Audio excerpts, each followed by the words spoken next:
Frogmación Podcast. Capítulo 18. ¿Qué opino de los videojuegos de los últimos años? Muy buenas a todos y bienvenidos a un nuevo episodio de nuestra Frogmación Podcast. Si os acordáis, hace unos cuantos episodios os empecé a hablar de cómo me inicié en el mundo de los videojuegos, aquellos primeros juegos de Nintendo, de la primera PlayStation y demás, y lo había dejado en una etapa intermedia de mi vida, que era cuando empecé a estudiar la carrera de matemáticas. Claro, pasar a la universidad, tener que hacer 4 horas por la mañana de clase y luego por la tarde, recuerda que yo aparte estudié la carrera de piano en el conservatorio, entonces claro, por la mañana en la universidad, por la tarde el grado medio en el conservatorio y luego, haz los deberes, prepara los trabajos y demás. Poco tiempo me quedaba para el mundo de los videojuegos. Pues así fue. Lo que era mi pasión de niño lo abandoné durante cerca de 5 años, desde el 2006 hasta el 2011, casi 2012, apenas volví a tocar un videojuego. Fue precisamente cuando hube terminado la carrera y luego haber hecho el máster de profe que empecé a trabajar, como sabéis, en una empresa de desarrollo de videojuegos, PlaySpace, de aquí de Mallorca, y estuve con ellos durante 3 años. Claro, volver al mundo de los videojuegos, trabajando en una empresa, evidentemente, me despertó ese chip, me despertó ese corazoncito, esa nostalgia hacia lo que había sido mi infancia, ¿no? Y fue así como precisamente recuperé las consolas antiguas que tenía. Todavía funcionaban, de hecho todavía a día de hoy funcionan, y volví a recordar viejos clásicos de la época, ¿no? Volví a revisitar algunos de los juegos que tanto me habían gustado y precisamente fue un poco mi decisión de decir, joder, si trabajo en una empresa de videojuegos es porque me gustan los videojuegos o porque he aprendido a crear aplicaciones o videojuegos. Vamos a volver a retomar ese viejo hábito de jugar a videojuegos. Claro, la época desde el 2012 hasta la actualidad, los 10 años después de yo haber terminado la carrera de mates, han sido muy diferentes a cómo recordaba yo la época de los videojuegos. Yo creo que porque todos crecemos, todos evolucionamos, nos hacemos mayores y esa nostalgia o esa dificultad o esa inquietud que tenemos de pequeños acaba transformándose por un lado, pero también porque lo ha hecho la tecnología, ¿no? Y nos encontramos con videojuegos más realistas, gameplays más elaborados, ojo, que no necesariamente más entretenidos. Yo siempre digo que a mí me siguen entreteniendo más los juegos de los años 90 que muchos de los últimos del 2020, 2021, 2022. Pero fue así como empecé a redescubrir los juegos que me había perdido de esos 5 años de estudiar matemáticas. Descubrí obras maestras que no pensaba que se pudieran reinventar de tal forma como fue el caso del Resident Evil 5 y 6, que continuaba un poquito esa línea de lo que me había gustado cuando yo era más pequeño. Pero también absolutos desastres, como probablemente recordaréis, Final Fantasy XIII, uno de los peores desastres que intentaron arreglarlo con la parte 2 y la parte 3, con una historia que estaba muy bien y con mucho apego al sentimiento y al dramatismo, pero un gameplay tremendamente aburrido, tremendamente lineal, apenas sin exploración, lo cual perdía un poco la gracia, ¿no?, de lo que venían siendo los juegos de rol de Square Enix hasta la fecha. A partir de ahí, juegos que me hayan gustado, que me hayan marcado de ese momento, para bien o para mal. Pues a ver, como siempre os he anotado unos cuantos para poderlos discutir y que podáis escribir en el chat o que podáis escribir abajo en los comentarios en el vídeo, si lo estáis viendo a través de YouTube. Y vamos a empezar de lo malo a lo mejor, ¿no? Yo creo que lo malo, lo peor, fue ese hype que yo tenía de cuando era pequeño de Metal Gear Solid. Recordad que era uno de mis juegos de la infancia. Y cuando descubro que el Metal Gear Solid 4 y luego posteriormente el 5 no se parecían en nada a lo que yo recordaba. Es decir, juegos totalmente enfocados a la historia, totalmente enfocados a las películas. Siempre he dicho que Kojima tiene esa capacidad, ¿no?, de poder crear juegos muy buenos, pero que les tira demasiado el mundo de la película, el mundo de la cinemática, y que igual yo recuerdo que prácticamente Metal Gear Solid 4 era una película larga donde a veces tú interactuabas y hacías cosas, pero básicamente era cinemática tras cinemática tras cinemática. El quinto quiso abogar por un mundo abierto y bueno, el problema de los mundos abiertos es que o tienes unos game designers que realmente hacen que cada misión sea única, que cada objetivo se sienta como algo especial, o en mi caso, una vez que hube hecho la historia principal, las secundarias o las que salen al terminar la misión, creo que era la número 30, eran básicamente las mismas anteriores subidas de dificultad. Esto dejaba mucho que desear y de hecho yo creo que por esa misma razón Death Stranding de los últimos años, también de Hideo Kojima, no me ha gustado demasiado por el mismo motivo, ¿no? Porque al final las misiones de ves para aquí, no, ahora ves para allá, no, ahora ves a recoger esto, pero esto que has recogido aquí lo tienes que llevar a la otra punta del mundo, no han sido precisamente el santo de mi devoción. En el lado positivo, ¿qué es lo que descubrí y me encantó? Bueno, el mundo de Hideaki Miyazaki, creador de Dark Souls, Demon's Souls, Bloodborne o más recientemente Elden Ring. La verdad es que su forma de trabajar la historia, el mundo, el gameplay, esa forma de reírse en la cara del jugador cada vez que muere con esa pantalla de has muerto que recuerda mucho a las de Resident Evil, precisamente del Resident Evil original, es fantástico. Cuando uno se pone a investigar los mundos que ha creado Miyazaki desde un punto de vista de la arquitectura, de dónde ha colocado un castillo, dónde ha colocado una pared, dónde ha colocado una muralla, una escalera, te das cuenta que no es un mundo creado con pasillo, escenario, pasillo, escenario, pasillo, escenario, que es lo típico en el mundo del game design de videojuegos, sino que es una persona que es capaz de construir en 3 dimensiones, en profundidad, bajando por una montaña, metiéndose por dentro de una cueva, dando vueltas la cueva en el interior de la montaña y acabar saliendo en un sitio que habías visto desde el inicio, desde donde estabas. Esos escenarios 3D de Miyazaki son auténticas obras de arte y de hecho yo creo que su obra magna será sin duda y por muchos años Elden Ring, y me extrañaría mucho que de hecho no fuera juego del año 2022, viendo la gran cantidad de hype que creó, la buena recepción que tuvo, las valoraciones que ha tenido en las diferentes críticas y sobre todo habiendo probado el juego, que no le he encontrado nada malo, vamos, que aunque lleves 80 horas, 100 horas, 120 horas, conozco gente que lleva 300 horas de juego, no llega a aburrir, la historia tiene una profundidad brutal y la alianza precisamente con George Martin, el creador de Juego de Tronos, ha sido muy positiva y se ha plasmado precisamente en este juego. Ojo, los anteriores me han gustado todos y cada uno de ellos. De hecho, Miyazaki ha tenido la particularidad que cada uno ha sido mejor que los anteriores. Quizá el único que yo no salvaría del cupo es precisamente en el que él no trabajó, que era Dark Souls 2. Se notaba más pesado, más tosco, no había sido tan pulido como los anteriores y la dificultad tan elevada de un juego, la verdad es que ha sido uno de los desencadenantes para yo volverme a enganchar al mundo de los videojuegos. Y estoy hablando de que esto, la primera vez que yo jugué a su saga fue en 2013, debía ser, 2012-2013, cuando solo existía Demon's Souls, que era un juego básicamente de nicho, un juego de frikis, literalmente, y su primer Dark Souls, ¿no?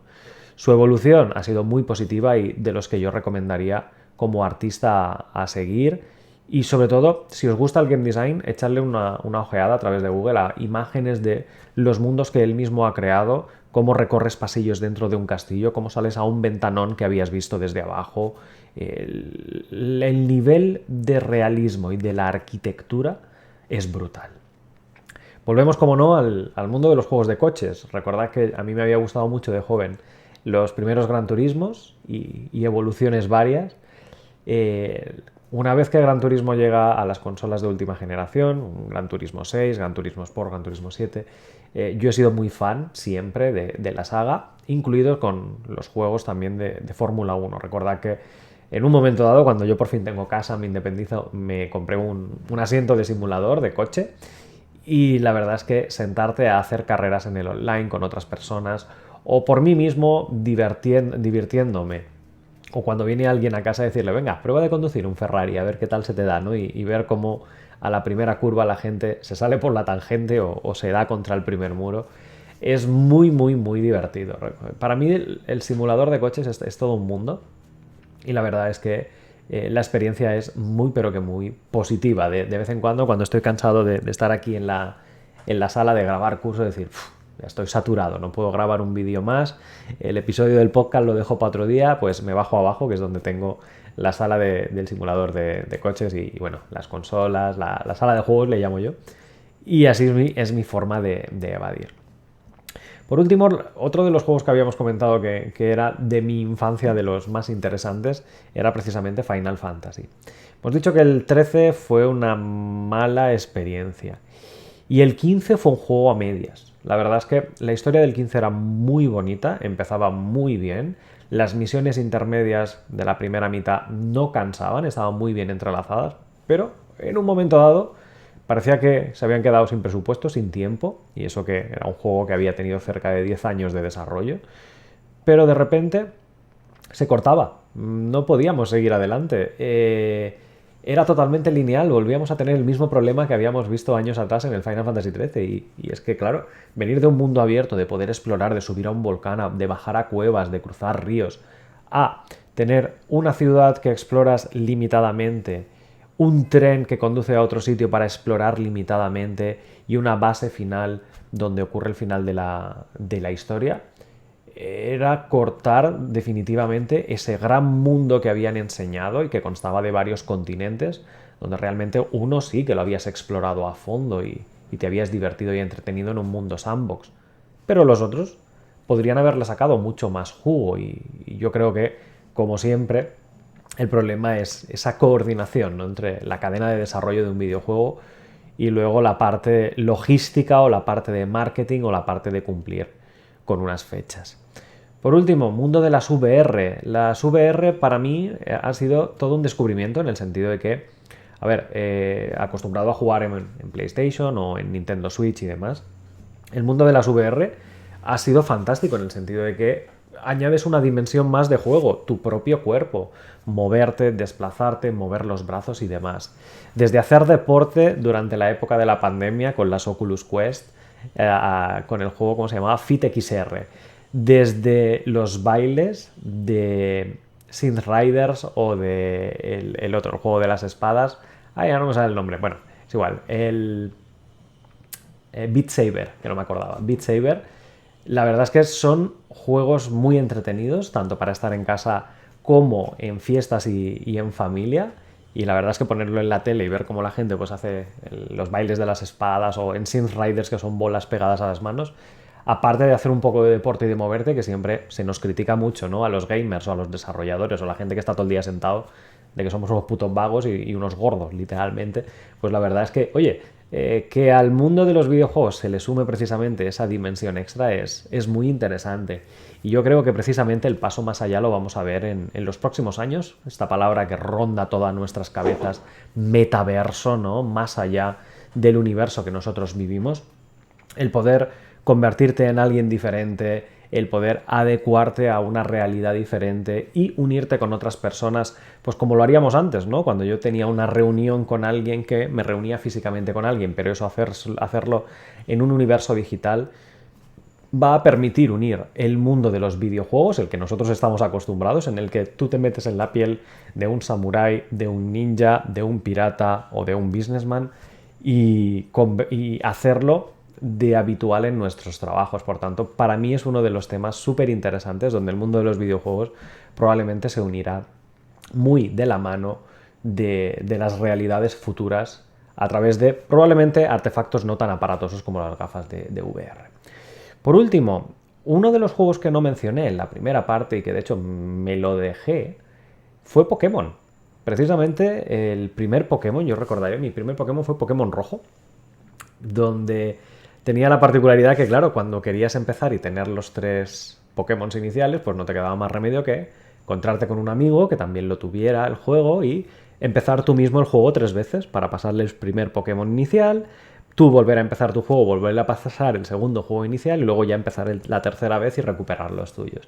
Esto ha sido una mecánica muy interesante que no he dejado de seguir en los últimos años, sobre todo después del lanzamiento de Nintendo Switch, probando los remasters del Pokémon, de los Pokémon Perla, Diamante, el lanzamiento de Espada y Escudo y ahora más recientemente Pokémon Arceus. Creo que es una saga que ha sabido reinventarse, que a pesar de quedarse estancado en capturar bichos, que básicamente es de lo que va la historia, ¿no? y conseguir medallas, se ha sabido reinventar añadiendo nuevos bichos, nuevos Pokémon, eliminando alguno que otro para que no siempre sea constructivo, sino siempre no sea coleccionar más que la vez anterior. Y el último, el Pokémon Arceus, me ha sorprendido bastante en el sentido de cómo han podido juntar todo esto con un universo 3D completo, que no se siente copia o repetición de algún que otro escenario, ¿no? Totalmente desde cero, a pesar de que el escenario, la historia, comparte ubicaciones con otros juegos de la franquicia. Y sobre todo cómo han sabido indagar, explorar al máximo la historia de los Pokémon a través de qué ha pasado a lo largo de los años con los Pokémon diferentes y por qué a día de hoy se utilizan de una forma o de otra o son amigos con los humanos. A esto lo unimos con mecánicas estilo RPG, estilo un The Witcher o estilo cualquier juego de rol. La verdad es que les ha salido un juego redondo, tanto para atraer a nuevo público como para seguir fidelizando al que durante años hemos sido fans incondicionales de la serie. Evidentemente, todos los juegos que os he mencionado creo que habían aparecido en la primera parte, donde habíamos hablado de los juegos de mi infancia, y podéis ver que su evolución a lo largo de los años, alguno ha sido para positivo, como hemos dicho, alguno que otro he rehuido de él, y la gran mayoría de los juegos pues, de terror, de coches, de juegos de rol y demás, siguen siendo a día de hoy mis favoritos. Así que aquí terminará la segunda parte donde te hablo de los juegos de mi infancia o cómo me convertí en friki o en gamer y cómo lo recuperé después de ese parón durante las épocas de estudiante de matemáticas. Y me gustaría saber si los juegos que he comentado también te han gustado, si los jugaste, si los encontraste buenos o no, en qué es lo que no te gustaron y que me lo indiques en los comentarios para así tener en cuenta tu feedback y saber los próximos episodios a qué los tengo que dedicar de cara a seguir hablando de este mundo que nos encanta, que es el de los videojuegos. Nos vemos en el próximo episodio. Si te gusta Frogmación Podcast, síguenos en redes sociales, a través de Facebook, Twitter, Instagram o nuestro canal de YouTube. Y consulta todos nuestros cursos o suscríbete a nuestra newsletter en la web frogames.es.